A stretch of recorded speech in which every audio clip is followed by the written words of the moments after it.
How's it going, everyone? I hope you're well. It's a grim day, mate. I'm in a dead bright top. I'm glad. You might be able to see me then. I'm in Kilmarsh, which is, I think it's Derbyshire. But if it is, it's on the Derbyshire-Yorkshire border, but it's like proper, like on the border. And I'm walking a bit of the 1777 Chesterfield Canal. Now this here, it don't look like much, but that was a wharf for a colliery that was all here. It's an industrial estate now. But as happens with industry, it collapses, doesn't it? It tends to be the British way historically, unfortunately. Nearly fell over then. Now, these had cranes on it. Look at these bits that stick out. They would have had like cranes on them. I made a video about universal basic income and how that was the plan and how this is what they were going to do, and that they were basically gearing towards this and had been for a long, long time.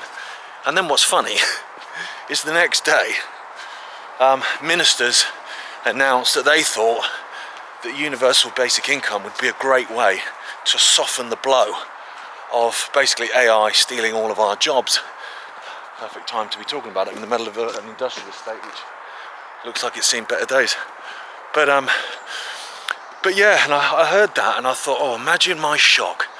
Obviously it's amusing because I've just made a video on it.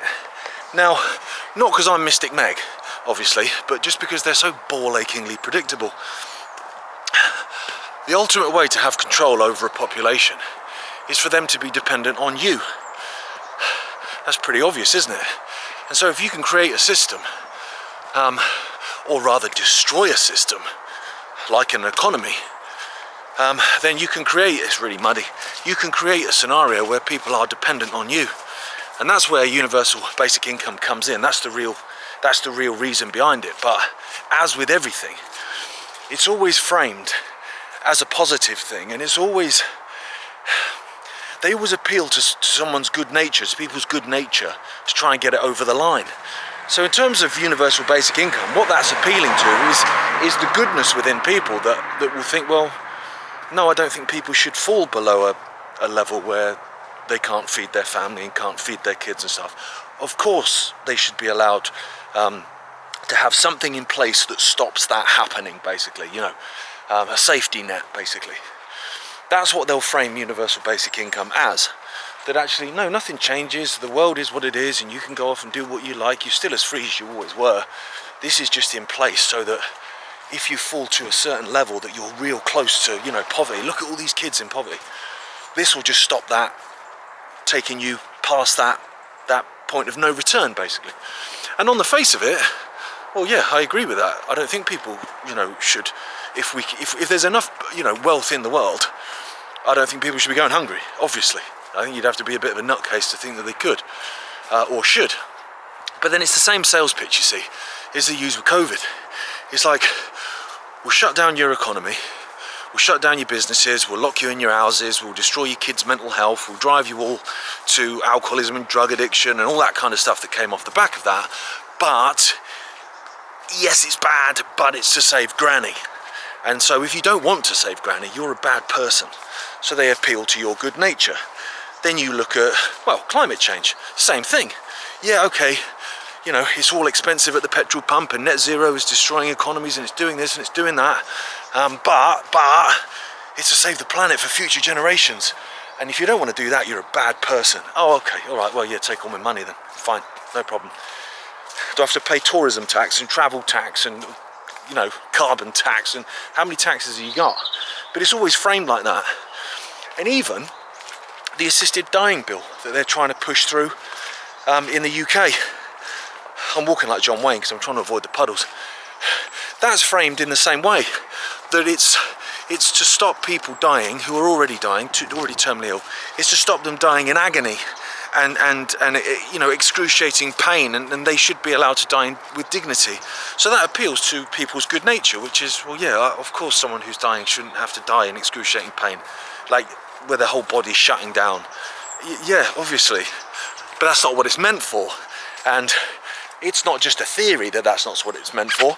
It's evidenced regularly that that's not what it's meant for, because every nation that's brought in an assisted dying bill, Canada and Holland and other places, it starts with the terminally ill, Then it goes on to your, well, they're not terminally ill, but they are in excruciating pain.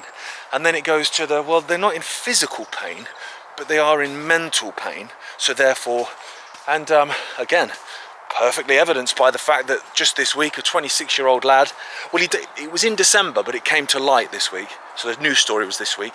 26-year-old lad in Canada who's partially blind and got type 1 diabetes. I don't know if you've looked around shopping centres. I imagine quite a lot of people have got type 1 diabetes these days.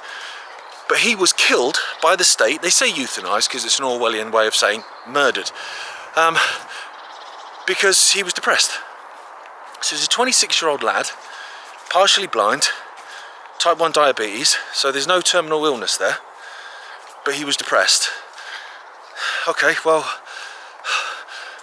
looking at the world at the moment, folks, I'm surprised more people aren't depressed, to be honest. So the state essentially put him down. That's where assisted dying bills go in the end, but they start with that appeal to your good nature, and that's what universal basic income is all about. It's not meant to be a safety net for people because they don't care about people. It's just the sales pitch that it's the safety net. So what they've been trying to do for a very, very long time is destroy economies, destroy workers, destroy businesses, destroy production, and factories and all this kind of stuff, particularly in the UK and across the West in general. You know, stuff's been exported off to China and India and Taiwan and wherever else for a long, long time. Reason being, as soon as they've got the population on some kind of universal basic income, then they can start to change the rules as to what you have to do to get that universal basic income. And actually, COVID would come into this, because what was COVID all about? Multi-layered, of course, but one large part of that was about destroying independent businesses. It was about destroying small companies, because what small and independent businesses are is freedom for people, where I don't need to be dependent on the state. I don't need to be dependent on some big, huge corporation to feed my family. I'm dependent on myself. I run my own business and I actually employ a handful of people that are local people. I know them, and it's, you know, whatever. Those were the businesses that were shut down during COVID. McDonald's wasn't, but the local gym was, because it was about health, obviously. So all those businesses that got destroyed throughout COVID, and they bribed the population to accept this by giving them furlough, which was described at the time, I think it was Peter Hitchens described it as the longest drawn out redundancy campaign in history, which is exactly what furlough was. Whoa, mate, it is muddy here. Look at that, that's how muddy it is. And I'm not in the shoes for it. So that was, of course, part of destroying businesses and dragging people down. And then you've got AI now, which, to be honest, there isn't a business, not really, that's safe essentially from AI, because even the creative industries are being taken over by it. You know, your graphic designers, well, I don't need them anymore. I've just got AI. I've got them to design it. And even writing a song. I mean, nowadays it's hard to tell, you know, whether something's written by AI. There's even, I only found this out today, there's even OnlyFans models that people pay money for. They pay money to watch something that's AI. It's not even a real human, but they will watch it and possibly knock one out to it. I don't even know anymore. But also, we've outsourced our thinking. Grok, is this true?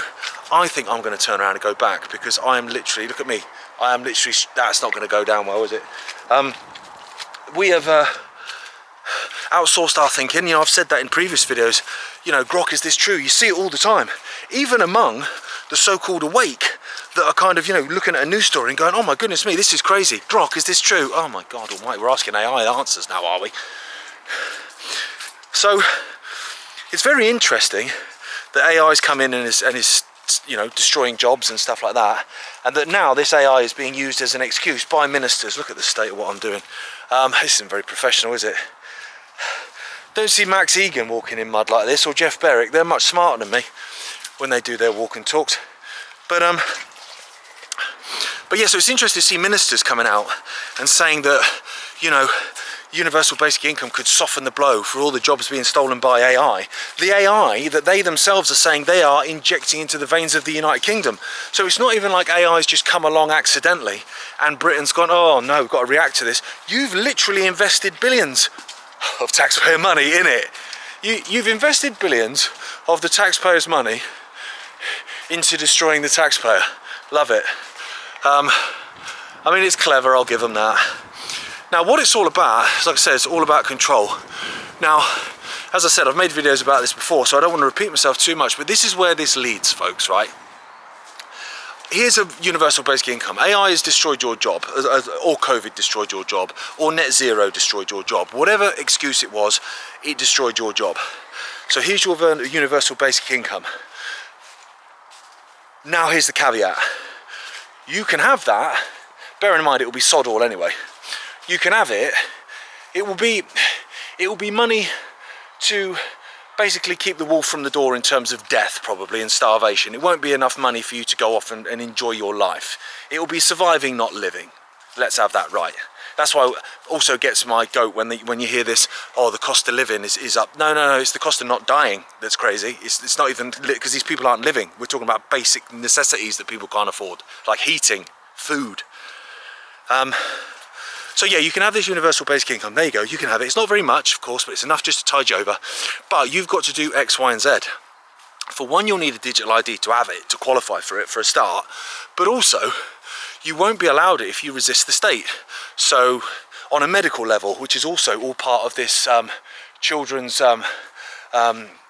wellness bill that they're trying to pass through at the minute, where it's talking about essentially, you know, the state having control over the medical well-being of children, over the parents. It's a long drawn out fiefdom of taking our kids from us, essentially, in terms of who's responsible for them and who answers for them. The state want them.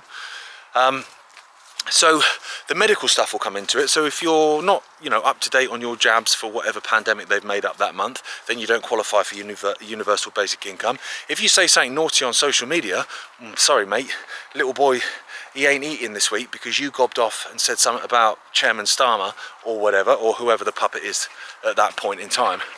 But the other real element, a really important element, is the fact that this won't be cash. They're not going to be sending you cash in an envelope saying, oh yeah, you've been a good boy on social media, or you've been a good boy up to date with your 555 boosters, or whatever the bloody hell it is then. Here's an envelope full of cash. It won't be cash, it will be digital. Because that's the way they're trying to move everything. So it will be digital money, it will be programmable money. And what that programmable money gives them is the power to control where you spend it, in terms of whether you spend it in particular shops or not in particular shops. When you spend it, in terms of the shelf life that programmable money has. So you can't just squirrel money away to give you that little bit of freedom that a little bit of a nest egg does. No, you have to spend it within the time agreed. So you've got no time to put away money because it will just expire. And also when it comes, and I've said this before, into this whole 15-minute city thing that's being spoken about by the very same ministers that are talking about universal basic income in the same week, this 15-minute city thing that they're pushing, that ties into it, because you won't be able to spend the money outside of the 15-minute city that you're in. So if you decide to just break out of the 15-minute city and go off somewhere else, okay, fine. But you can't spend the money when you're there. So how are you going to function? So it kind of becomes a ring fence, like you're literally like locked in. And that's what this programmable money will be able to do. And that's what universal basic income is all about. It's all about control. And so the fact that they're coming out with it now, in the same week that they're talking about 15-minute cities, in the same week that chairman, I'm being a politician now, they do that, don't they? They don't point, or because that's, you've got to do that. So it's like, it's powerful, but it's not aggressive. Okay, that. I'll start on that bit again. So they're talking about universal basic income. In the same week they're talking about 15-minute cities. In the same week that Chairman Starmer, Zippy from Rainbow, is over in China meeting with Xi Jinping, a place where they already have most of this stuff in place. They have the digital ID in place. They have the they have the social credit system, in place there already, where millions and millions of people in China are not allowed to use public transport. They're not allowed to fly. They're not allowed to use trains or anything like that, because their social credit score is too low. They've not been compliant enough. They've not been, they're not been good enough in terms of the eyes of the state. So call me a conspiracy theorist if you like. I don't feel like it's a coincidence that all these things are happening in the same week. Like I say, that Chairman Starmer's out there meeting with these people in China. At the same time, the week after, they're talking about bringing in a social media ban for under 16s, which is, you know, again, sold as a positive thing for kids, as if they care about kids. But it's sold as a positive thing for kids when actually all it is a way of bringing in a de facto digital ID, because you'll have to prove, I'll have to prove as a 44-year-old man, I know I don't look it, as a 45, I look about 48, as a 44-year-old man, I'll have to prove that I'm not under 16. So it's not just a case of bringing in digital ID for under 16s. Well, everyone will have to have it to prove you're over it, right? All this is happening in the same time. It's in the same space of about 10 days. I'm not having it that that's a coincidence, folks. So I can guarantee this. You're going to see a lot of chat about 15-minute cities in the more left-leaning media, because you have to have left and right, because it keeps the illusion going. The Independent, the Guardian in the UK, those sort of outlets, they'll be pushing the idea that 15-minute cities are not a bad thing, and they don't understand the conspiracy theories surrounding them. You'll also have that for universal basic income, but they'll be pointing more towards the fact that anyone that doesn't agree with universal basic income is just cold-hearted, because why would you want people to fall below the breadline? That's disgusting. What's wrong with you? So, well, I don't want people to fall below the breadline, mate. I'm just telling you that's not what it's about, because it never is. It's just the sales pitch. So you're going to see a lot of that. You can see a lot of chat about banning social media for under 16. So you're going to see a lot of major stories, almost certainly, about tragic instances of kids being bullied online, maybe taking their own lives and stuff like that, which does happen. Of course it happens, and it's horrendous. And I'm not a big fan of social media, to be honest. I've got 2 young kids. I don't want them on it. But that's not what it's all about, you see. You'll see loads of that in the coming weeks. And no doubt you'll probably see more to do with the assisted dying bill as that carries on and all this. Honestly, we're going to be bombarded. 2026 is like a crazy year, which we knew it was going to be anyway, and look at the way it started. I mean, it's just madness. But anyway, they're my thoughts on it. Because like I say, I made a video on universal basic income, and it was just funny, the fact, it was only 4 minutes, it was just a clip from trending. The fact that then the next day this minister comes out and goes, oh, I think it's a good idea, because have you got your script, have you? You just received it in the post. Was it delayed? Snail mail, was it? Mate. Anyway, I'm going to resist it, because I don't know what else to do really, other than resist stuff. It's in my DNA. And it's the only way we stop it, because we ain't going to vote in politicians that are going to stop it, mate. Trust me, we ain't. Because they're all the same, all the same, all the same. The people that stop it are the people, not the politicians that some people still believe in and still believe can save us. It's not what it's about. The only people that can save us are ourselves. And I'll be honest with you, I wouldn't have it any other way. Why would you want to outsource the responsibility for yourself and your family and your kids to someone else, especially the most corrupt and worst among us, in an expensive suit with God knows how many skeletons in the closet? No thanks, mate. I'll take care of it myself, if that's all right. We can all do that. Thank you very much for watching and subscribing to my YouTube channel. If you'd like to take a look at all the other things that I do, the content like weekly shows and documentaries that I create, please check out my Linktree link in the description below.